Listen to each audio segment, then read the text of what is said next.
Hi, everyone, and welcome back to the Squall Growth Podcast. I am so excited for our guest today, Tyler Leshney of Dabble and Dollop. Dabble and Dollop is one of the world's leading providers in kids' soaps, bath times. My kids love it. Tyler, welcome to the show. Chris, thank you. And world's leading. I love that. We're off to a great start. It's a Yeah, yeah. marketing thing, right? World's leading. It's one of the Yeah, world's leading, exactly. right? But it's world's leading in my house at the very We agree. And least. we're happy for your support. So thank you so much.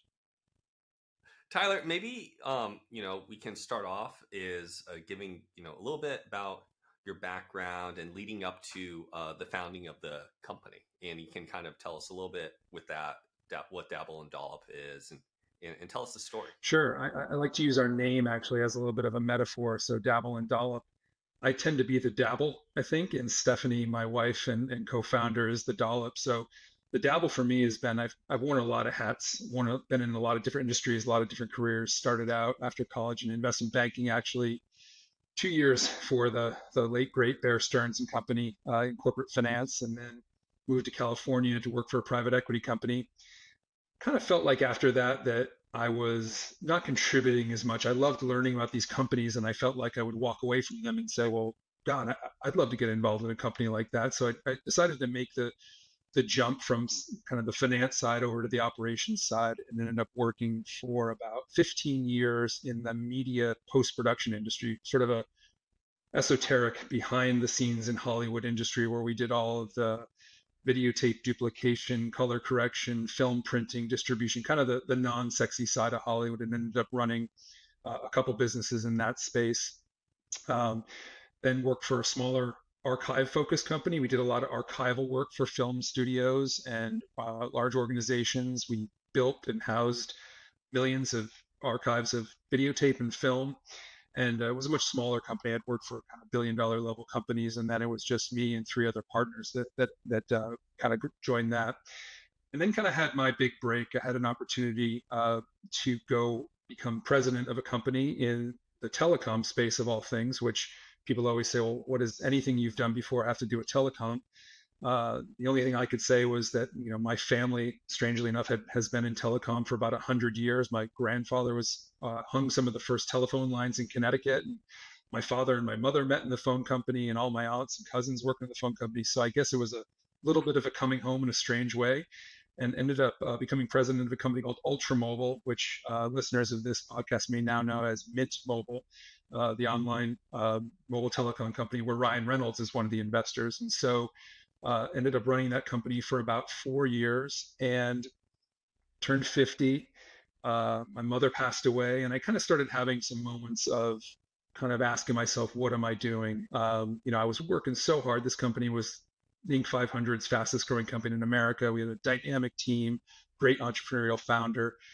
And I just sort of said, hey, you know what? If I don't do something like this on my own now, when am I ever going to do it? And about that time, my wife Stephanie was selling her family business in the cosmetics industry and had this idea to start Dabble and Dollop. And so I decided to leave Ultra Mint and join Steph and started Dabble and Dollop in 2019.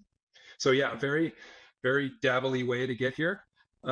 Whereas Stephanie, had worked in that industry for about 25 years, so she was kind of the steady rock, and I kind of moved around, but got a great amount of experience, running businesses, building teams, marketing, sales, finance. So I felt like I had a really good, well-rounded approach to business, and I kind of wanted to put Mhm. it to work, and that's kind of why I teamed up with Steph to launch this.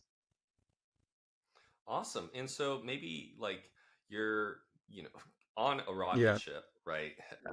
At Ultra, which is now right. Mint, right? And then you're kind of looking at this need. So what kind of sparked the inspiration in terms of your in Stephanie's minds of like why Dabble and Dollop needed to exist?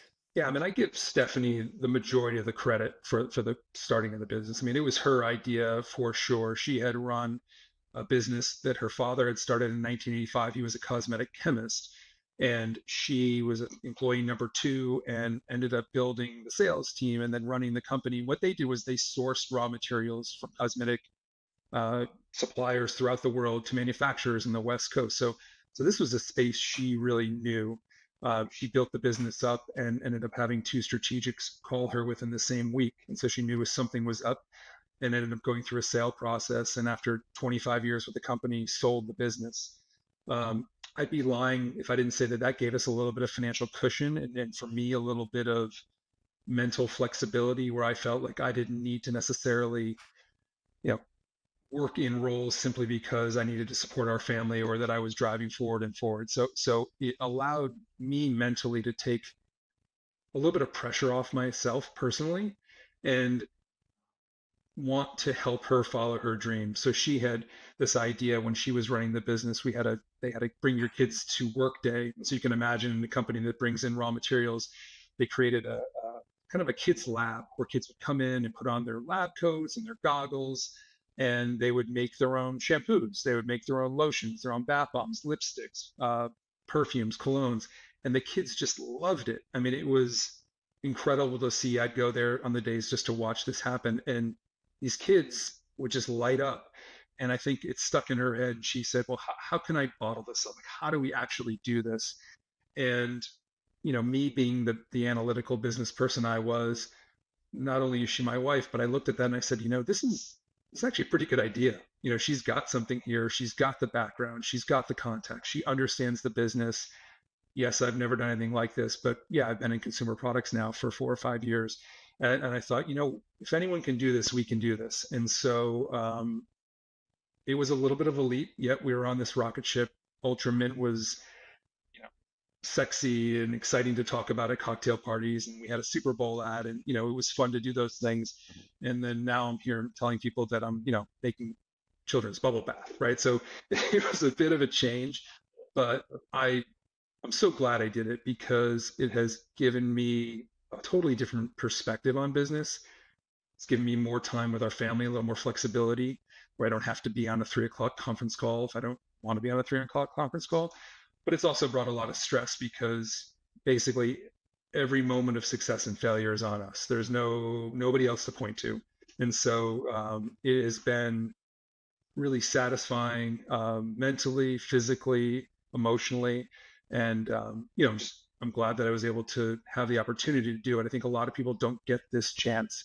I think there are a couple of different kinds of mindsets in the world. I think there's this entrepreneurial ninja mindset. These are people who literally would just mortgage their home, just to throw up a shingle and say, I'm going to do this no matter what. That was never my mindset. And I was always kind of jealous of those people. I was more of an intrapreneur and less of an entrepreneur.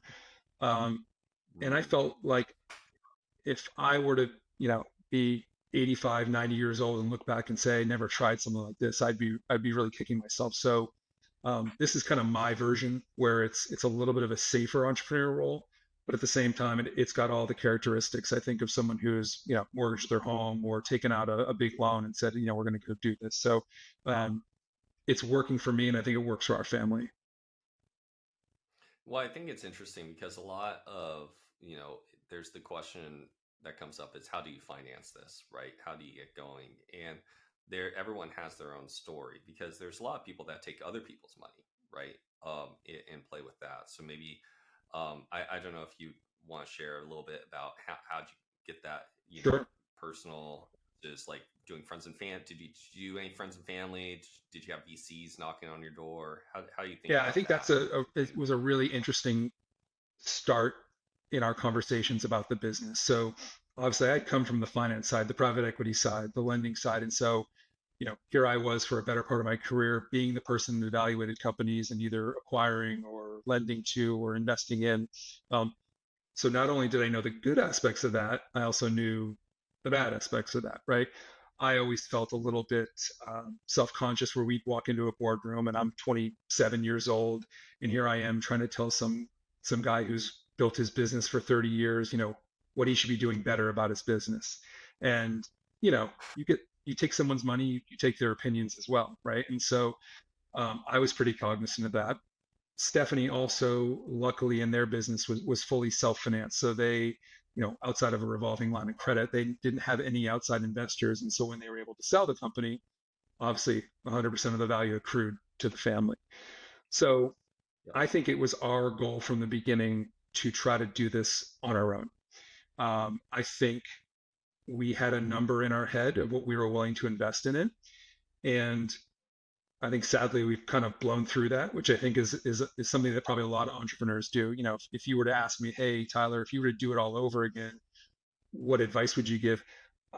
I'd tell people to have a number and to be really serious about what that number is, and make sure that when you get to that number that you either can see a path forward where you're going to get that paid back, or you actually have the bravery to shut it down.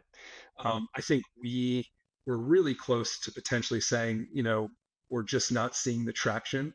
And I'm glad we didn't shut it down, because we kind of hung in there another, 4 or 5, 6 months. And now we're starting to see some pretty exciting things happen. So it's been patience.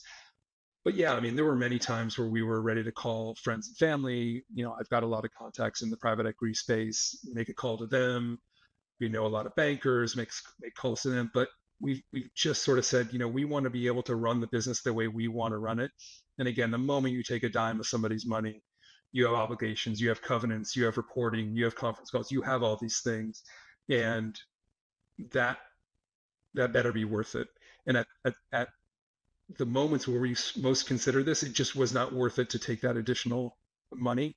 Um, it was painful. It's been painful, but I feel like we've made the right choice for now. We still don't discount the notion of taking more to potentially grow even more, but I'm glad we have not. So right now we are 100% solely family financed. Yeah, it's so interesting because there's the bootstrap versus razor conundrum, and both have pluses and minuses. And so, because in my conversations, it's the bootstrappers are always like, oh, yeah, I wish I could, raise some money. I wish I, didn't bootstrap it all. And then the people who raise a bunch of money always wish they were bootstrapping more. So it's this grass is always greener no matter what. Um, but I think it's interesting considering where the D2C market is today in terms of valuations and capital invested in, because I think that's something that has caused turbulence where companies have raised a bunch of money, and outside money, and there can be that that misalignment, I think. Yeah, I think when we started in 2019, and we'll talk more about this, but that was obviously just at the beginning of COVID, right? We were starting to see reported cases only about 3 or 4 months after we kind of really launched the brand. We had done a lot of work before, and we spent a lot of money product development and testing, and testing uh, the way that the large multinational companies test, because Stephanie knew that world. But at that time, a lot of companies were capitalizing on this, just sort of throw as much money as you can into the online marketing space and basically see how many fish you can kill, and how big is your net. And we just didn't feel that that was a model we wanted to follow. In a strange way, you know, Ryan Reynolds for us at Mint was like billions of dollars worth of marketing simply because he existed, because people knew him, because people trusted him, because people felt comfortable with him in their homes from television and movies. Here we were, this brand where no one had ever heard of. Why would I switch from AT&T or Verizon to this thing called Mint Mobile? I'd never heard of that. Take the SIM card out of your phone. I don't even know my phone has a SIM card, as most Americans. So his ability to generate trust was huge for us. We didn't have that celebrity moment, and we felt that it was just going to be way too much money to try to buy trust. And so we said, we're going to have to try to do this the old fashioned way, kind of like slow, one foot in front of the other. um, a lot of our competitors were just pounding money into the market. We were just, we would search for ourselves and see ad after ad from our competitors, and we're just going, we're never going to make this. But I think over time people started to get weary. Customers started to get weary of seeing these ads just over and over and over. And I think unless you captured lightning in a bottle in your first 6 months of doing that, you just you are in deep trouble, because now you've spent literally millions of dollars. Customer acquisition costs are shooting through the roof. Selling bubble bath, how high can your average order value be, right? If it's $50, we're excited, right? 50, 60, $70 is a huge win for us if you think about, a family buying shampoo and bubble bath and bath bombs. So if your customer acquisition cost is 30, 50, 60, $100, how and when are you going to make that money back? So we saw that early on. And I think while we initially were spending a lot on online advertising, we really started to back off and look at more organic uh, ways to grow the brand and the reputation without just pounding dollars into ads that people were just getting sick of seeing. That's really very, really important, right? Because that was something that was a trend in the 2010s. And after iOS 14, especially, Huge. that has completely changed the game. Um, so, maybe you can talk a little bit about your philosophy and how your approach to marketing, what you've seen work, and kind of, that advice to Yeah. founders. I think, in thinking about these questions, I look back and the company really reflects our personalities. I think there are some things that we didn't do because it's just not who we are as people. One thing is Stephanie, is an industry expert, looks great on camera, super smart, well spoken, eloquent, connects with people, but she doesn't love it. She doesn't love being on camera doing video vlog after interview. And I think that was one of the things that we just had to accept was she was not going to be the person who was going to be popping up on your screen, yelling in your face why you needed to use our bubble bath over the next person. It just wasn't who she was. I think we're also maybe not pushy to a fault. We might be the kind of person that gets, our meal in the restaurant. If the steak is, medium rare and not, you know, well done, I might just eat the steak. Now there have been times in my life where I wish I'd send it back, but it's just not who we were. And so we were also very, I think, cognizant and polite in the way we marketed. We did not blast people. We did not send emails every day. We did not SMS people every day. We did not constantly just pound them and pound them and pound them. We were pretty judicious about customer segmentation. So, for example, whenever we message someone either about, a new offering or an update, we always look at, who's already purchased in the last 15, 30 days. Chances are they don't want to hear from us again right now, right? They made their decision. They bought a product. They're hopefully using it. We hopefully get a review, but we're going to suppress our messaging to them for a while. And so we were very polite, for lack of a better term, and just made the brand reflect who we were. I think in retrospect, in the short term, that hurt us, but in the long term, I think people understood and began to trust us and trust our messaging and trust our product. Granted, it's a $15, $16 product, but parents are putting this on their children's skin, in their hair, in their tub. It's becoming part of their routines. And so even though it's a smallish dollar purchase in the grand scheme of things, we had to build that trust. And we just didn't want to be this kind of brand that was bells and whistles and fireworks. And we wanted to be the kind of people that you'd want to invite to dinner, to come into your home.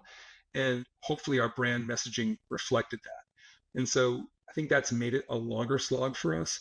But I think where we are now, people see us as the authentic brand and owners that we are.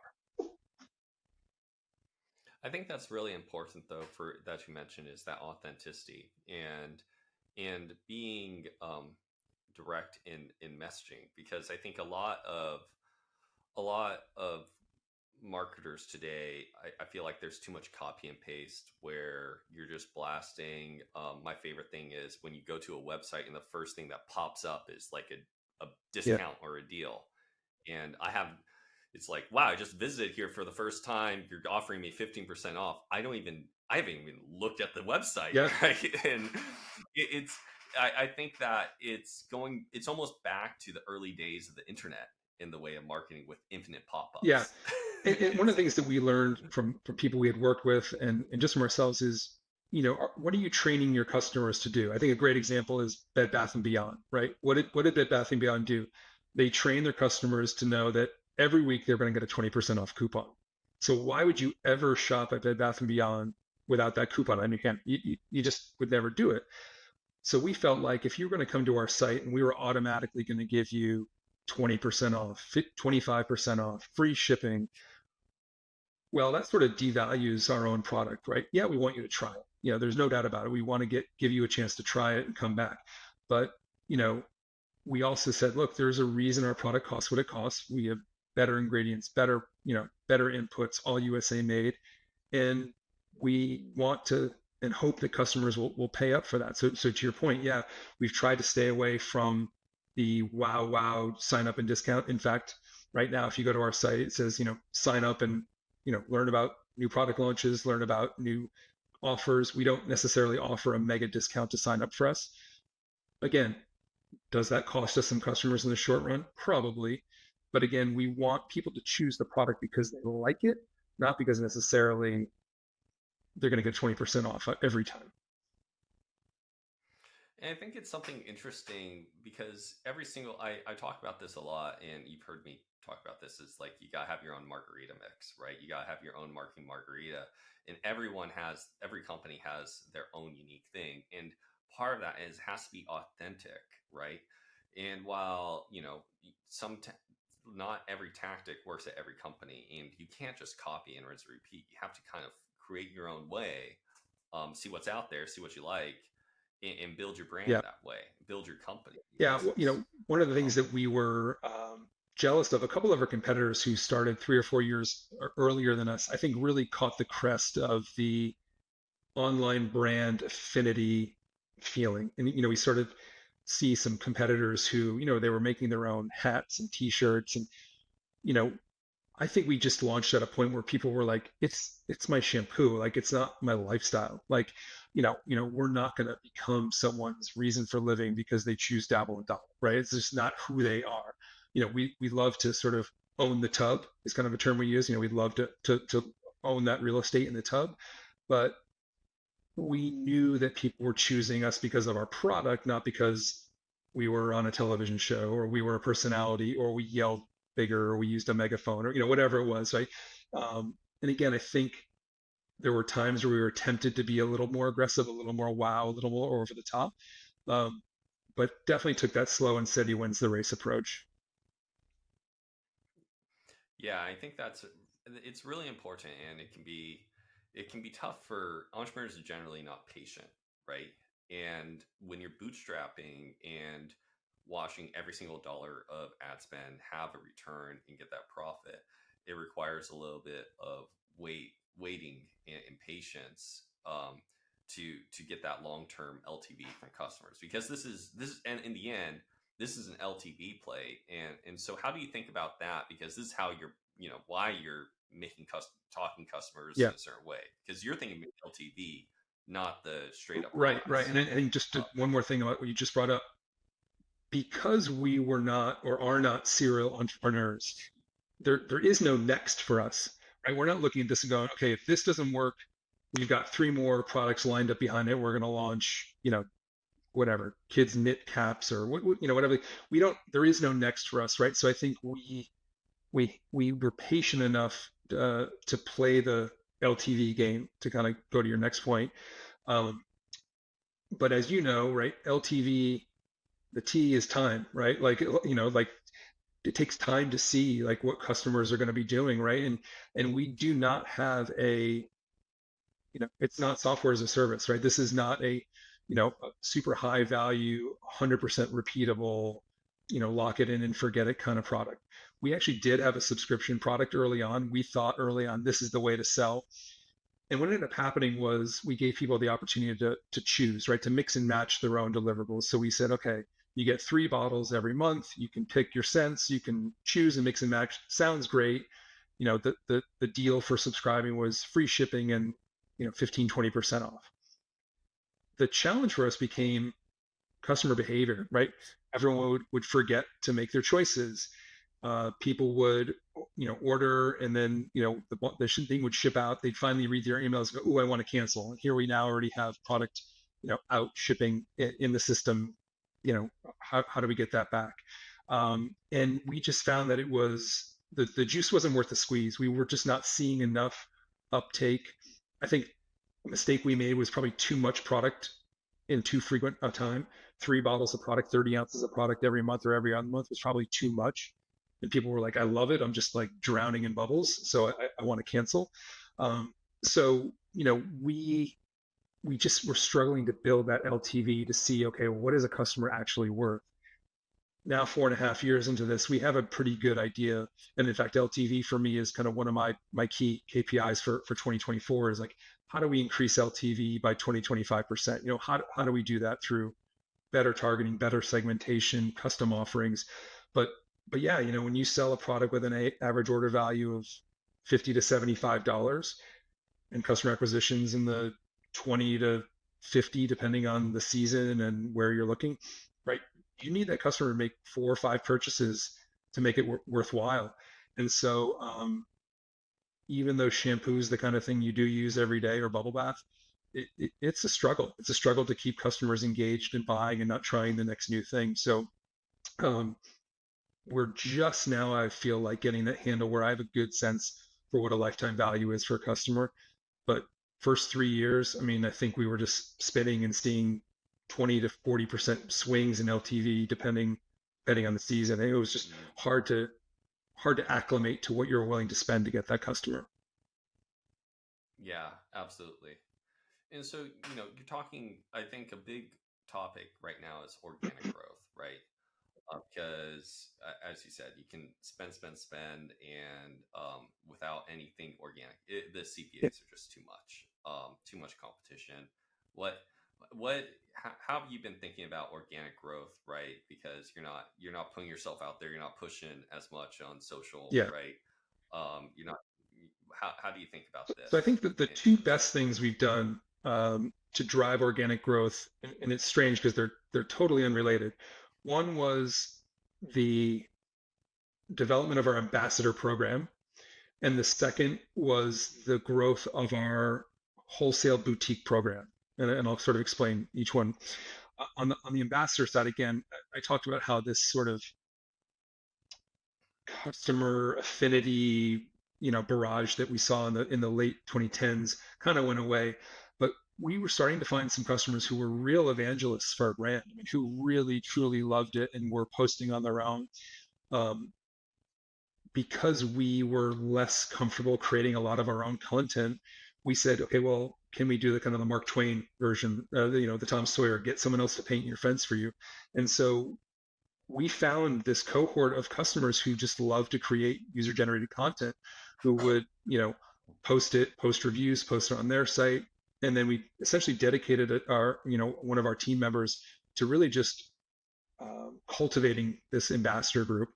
And it's been amazing. It's not a huge group. It's not like we've got tens of thousands, but we've got, scores, if not hundreds of families who really truly love our brand and do incredible content that they post on Instagram and TikTok, Etsy, Pinterest. And so that kind of has created its own organic momentum and quite frankly creates way better content than we could ever create on our own. We just have families who are just creating incredible stuff, really engaging and getting new customers to engage with that.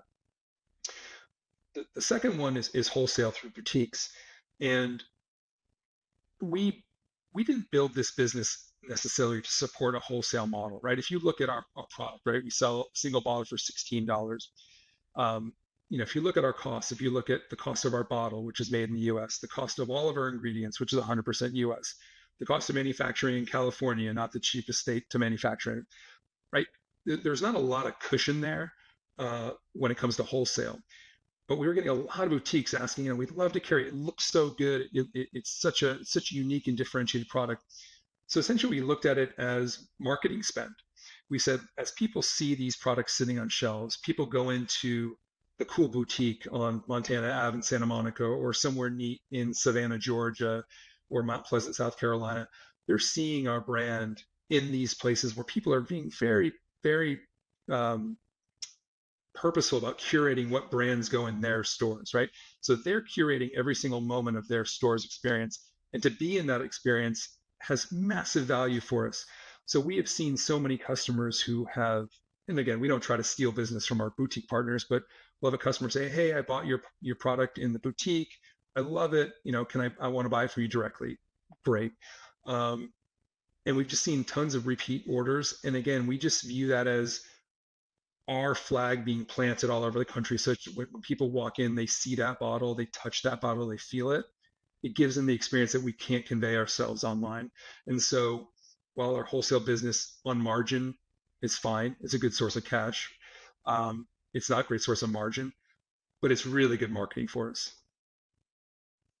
I love that approach too, because I think that there's oftentimes, this focus on retail as having to be a cash cow or in a Yeah, margin, right? And feed it. Where your DTC site can be the cash cow, and depending on if you are a one-time purchase or a multiple time purchase, right? Knowing what kind of business you're in.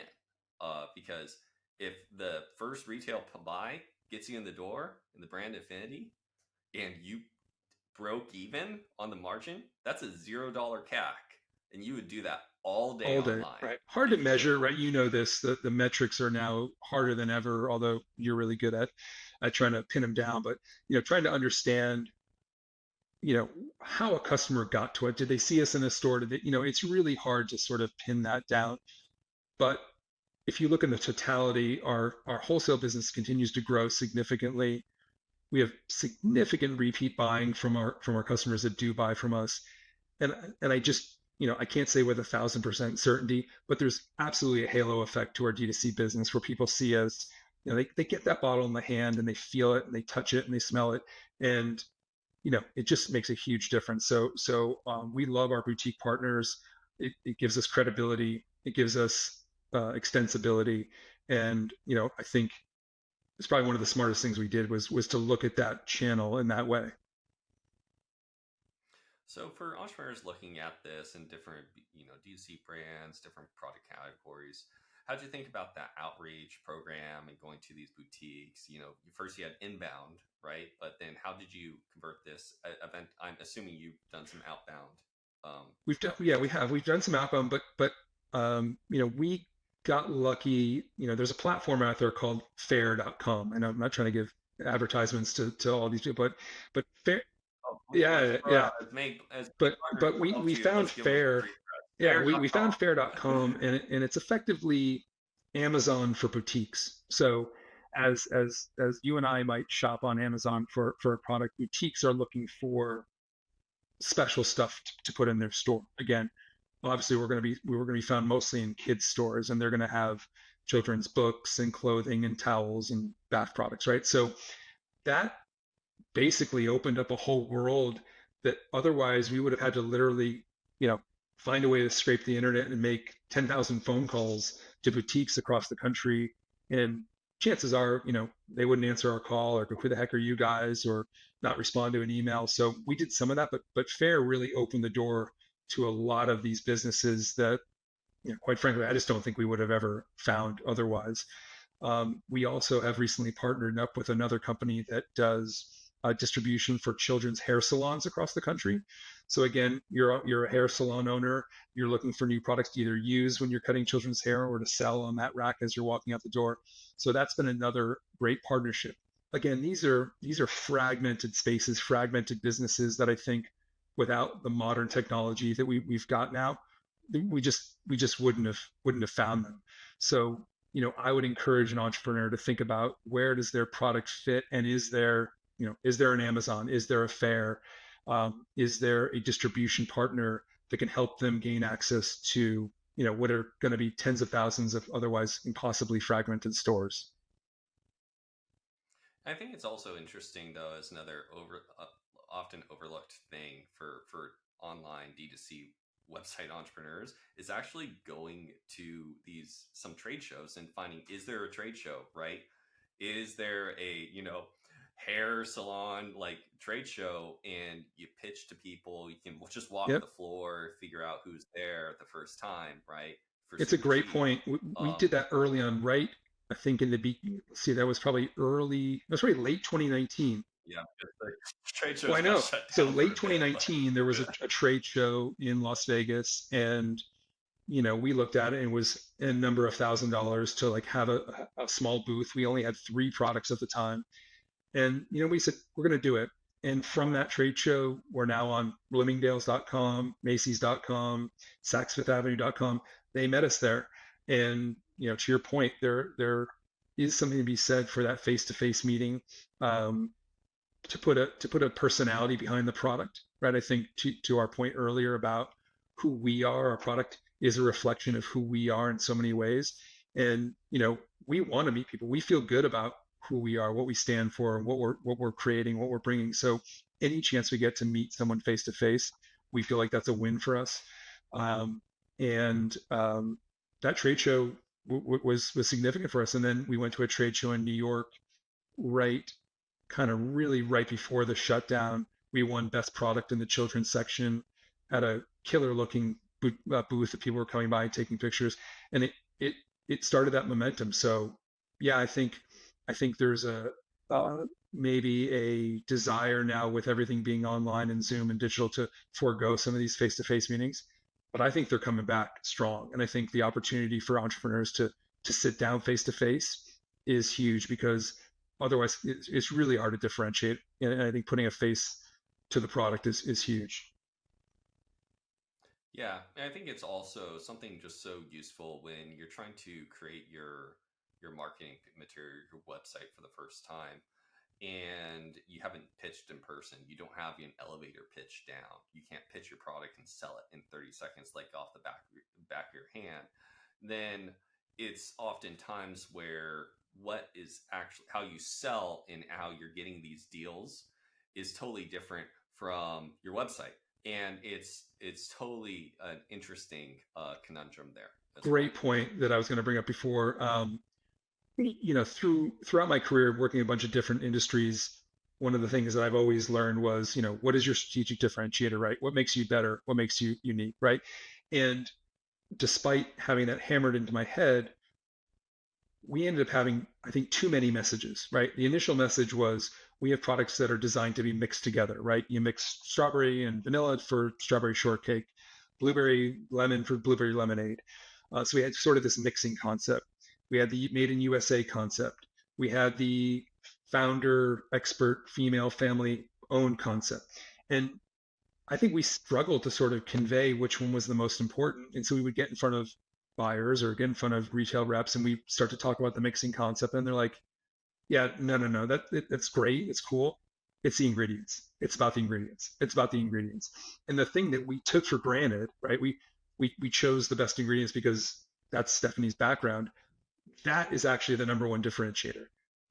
It's hard because everyone says that, but at the end of the day, that has been the number one. We've surveyed our customers, we've surveyed people who aren't our customers, and it's about the ingredients. And so we did pivot a little bit with our messaging. We started out with the mixing concept, and we had a bowl with every order where you'd mix it, and people just didn't kind of get it. When we started focusing on the ingredients as kind of the door opener, that gave us the time and that gave us the credibility to then to talk about some of the other things. So um, we were wrong, and we were taught by our customers, and we were taught by our buyers what mattered most. And I think this is just a paradigm of success, right? Is that I mean, it's funny to hear this because you started the entire company. The entire idea Yeah, was yeah, mixing. That was the entire company.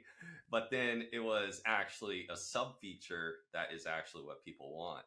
And this comes out again and again is that you have an idea before you sell of what it's going to be, what people are going to love, and it's why you started the company, and then why people buy ends up being something yeah. completely different. It's so powerful that when we And do our customer surveys, we now say, other than ingredients, what are the main reasons you purchased Dabble and Dollop? Because we know if we just say, what are the reasons you purchased Dabble and Dollop? 85, 90% is going to be, we like your ingredients. and that and that's so important to have that idea is okay, this is my lead in, and then where's the closing, where's the other objection handling, where am I going to come up in an Amazon head to Right, head exactly. right? What am I also saying? We had another Squall growth client. They had the in the digital frame commoditized space, but all these other things. But what ended up was just it was Yeah, easy to use. And that was it. That's what people want was easy to use and yeah, pictures looked yeah. good. Yeah, ours is people, Is it? kids don't break out. It's good for their eczema and it smells great. And that's it. That's why people love it. Yeah. Exactly. They both smell really great. That vanilla is like really good. Awesome.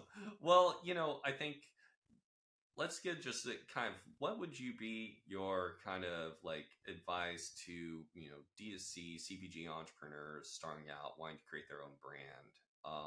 What would be kind of those top three things you would Yeah.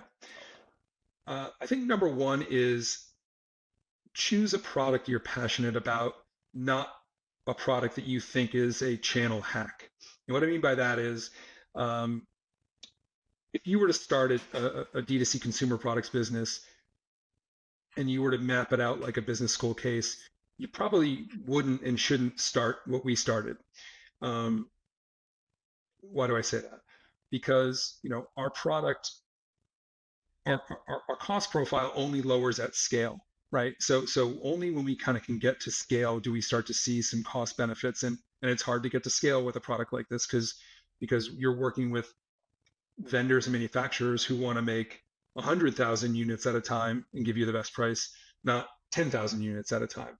And so we struggled because we have seven flavors, 7 cents. So while we make 70,000 units, perhaps the problem is from a manufacturing standpoint, it's 7 times 10, not 70,000. So sort of problem one, right?